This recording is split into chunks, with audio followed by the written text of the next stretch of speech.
The Red Raiders had too many self-inflicted wounds against the number 25 TCU Horned Frogs on Tuesday night. In today's video, we'll recap the game, talk about what Texas Tech needs to improve moving forward, look at the latest metrics as well as the latest Big 12 standings. Hey, how's it going, everybody? It's RC Maxfield here for the Back to 12 podcast.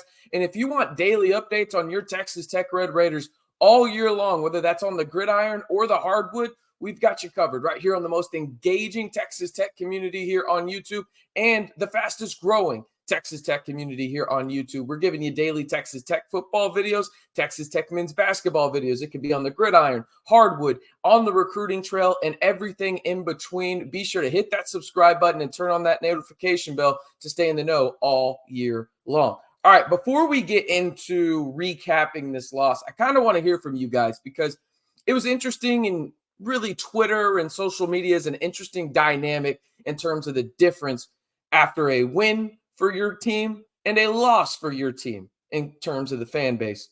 I want to hear from you guys in the sense of what is your biggest concern for Texas Tech men's basketball moving forward this year? This is still a really good team, in my opinion, and really doesn't change much of the way that I think about this team moving forward. But I want to hear from you guys. What is your biggest concern moving forward? I'll mention mine here in just a little bit.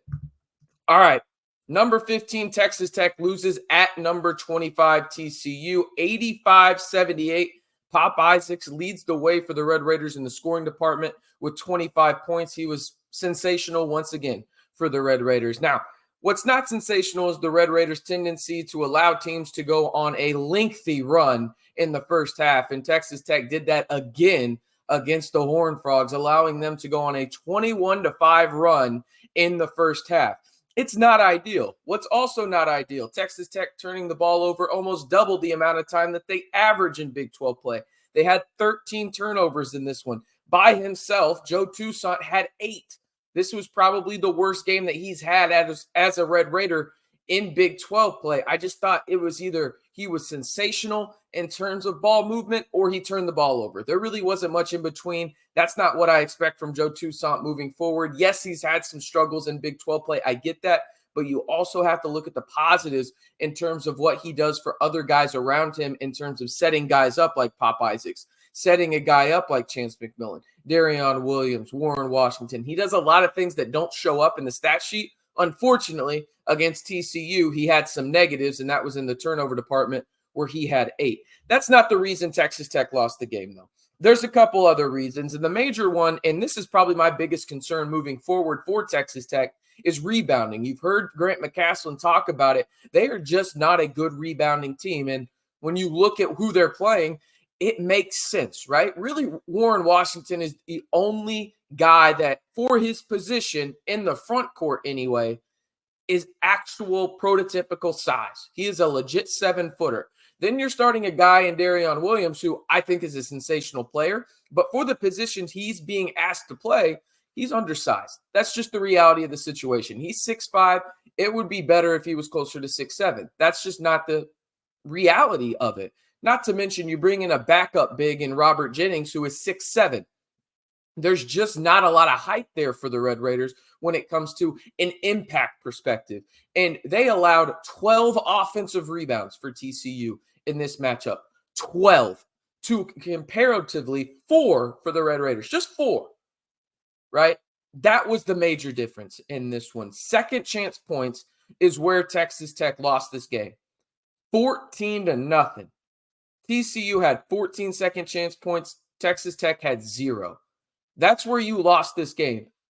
When it comes down to it, that's going to be the biggest thing for Texas Tech moving forward, because if Warren Washington gets in foul trouble like he did against TCU, where you had to mix and match and really just kind of finagle things if you were Grant McCasland and crew in that front court with Robert Jennings, and then throwing Darion out there as well, that's where Texas Tech can get in trouble in terms of maybe some of these other teams in the Big 12, whether that's, the Iowa States of the world, the Kansas of the world, other teams at the upper echelon of the Big 12, where Texas Tech is firmly in, by the way, even with this loss.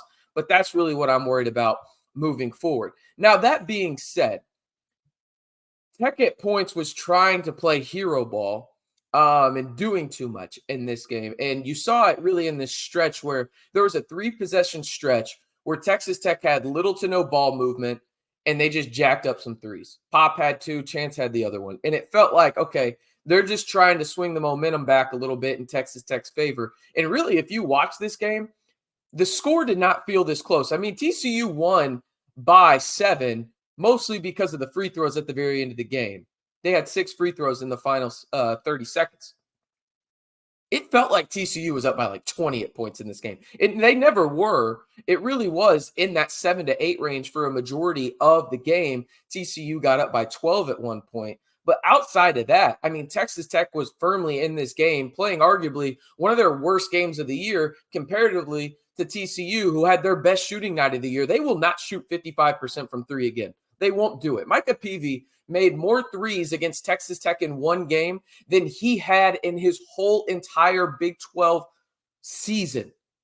Think about that for a second. He had 4 made threes. He had 3 made threes coming into the game in Big 12 play against Texas Tech, or against Big 12 competition, excuse me. That's crazy. Okay, so they just shot the lights out. Sometimes you got to tip your cap, move forward, and try and make some adjustments specifically on the rebounding side of it if you're Texas Tech. All right, before we get to the Big 12 standings, one word to describe this number 15 Texas Tech loss at number 25 TCU. Again, I'm not really too worried about it. There's some things and concerns that we knew even coming into this game that Texas Tech was going to have to address and find creative ways to address them. But give me your one word to describe this number 15 Texas Tech loss at number 25 TCU. One more reminder real quick, if you haven't already, be sure to smash that subscribe button and smash that notification bell to stay in the know on Texas Tech men's basketball all year long and Texas Tech football too. I just put out my way too early prediction for Texas Tech football in terms of their record for 2024. Be sure to go check that out and leave your prediction in the comments below. And if you want to enjoy, just really enjoy the content and join one of the most engaging Texas Tech communities here on YouTube, hit that subscribe button. It's really that simple. All right, let's look at the latest Big 12 standings and metric rankings for Texas Tech. Texas Tech is now tied for second in the Big 12 alongside Iowa State, the number 12 Cyclones at 5-2. You kind of look at where they're at in terms of everything, and number 4 Houston is currently in sole possession of first right now. But in the Big 12, Texas Tech is 27th in KenPom, 29th in net. They are firmly in the tournament right now. And if I would have told you this, just for, don't feel like I was crapping on them too much, just bringing perspective. I think from this standpoint, you have to think about the last 4 games for Texas Tech. They played at Houston. They also played at Oklahoma and at TCU. Their lone home game in that 4-game stretch was against BYU.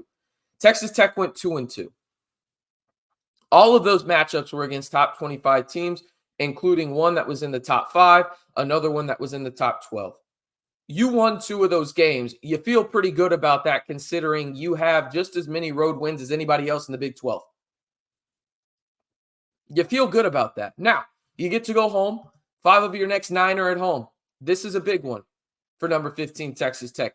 At home against Cincinnati on Saturday. What is that, evening? 5 p.m.? Technically not afternoon. Does evening start at 5? I digress. Doesn't matter. It's going to be a 5 p.m. tip-off at the USA. It'll be on ESPN+. You can listen to Hacks on the radio broadcast over there on Guns Up Radio as well.